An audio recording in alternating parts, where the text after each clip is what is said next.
Hi, my name is Craig Lester. Before 2011, the word depression had no meaning beyond its standard definition for me. That all changed in January of that year. And while I had no idea what I was suffering from, I knew I was unhappy and a complete wreck inside.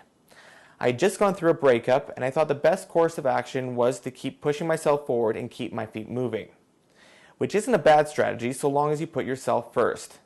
I did not, resulting in me filling myself with a lot of self-blame and self-hate, which made it absolutely impossible to feel good about myself in any way, which simply led to more emotional and physical pain. I started telling myself that I hated myself out loud. Why would I say something like that? It didn't start that way. It never starts that way. It starts as a seed of doubt that when left unchecked becomes a monster, and by that point no amount of logic was able to cut through the shroud. I remember several mornings brushing my teeth and shaving over the tub because I couldn't bear to look at myself in the mirror. At first I would wake up with tightness in my chest and knots in my stomach most mornings following a restless night. I would put a smile on my face and go to work despite feeling not quite right. As time would drag on, I struggled to keep myself in one piece at work. The pain just grew for what seemed like no reason. I would sit down before going to work every day, put on my mask, and practice responses to the common questions you get at work. How are things? They're great.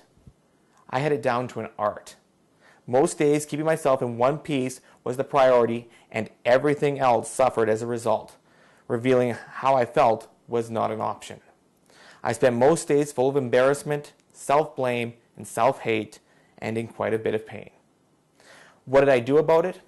Absolutely nothing, because I thought of myself as pathetic for feeling this way. All I saw in the mirror was a guy who couldn't handle a breakup months after it all ended.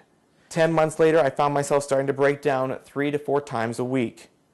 The most troubling of all the symptoms is that I felt all alone most of the time, even when I was having one-on-one conversations with family and friends. I simply withdrew, and no matter what I tried to do to correct it, nothing worked. That is when I realized I was in trouble and I needed help. At this point, I reached out to the Calgary Counselling Centre through its National Screening Day test on their website. This one single act of me taking control of my situation turned into another, and then another, until I was helping myself at every turn, allowing me to regain control of my happiness. Depression is always on the offense. That is why if you believe you are suffering, it is important to talk about it, whether it's with a friend, a loved one, a counselor, a psychologist, or your family doctor. There is always a need for communication about the issues of depression, anxiety, and suicide. As we all know, the best defense is a good offense. Take depression by the horns, and that's no bull.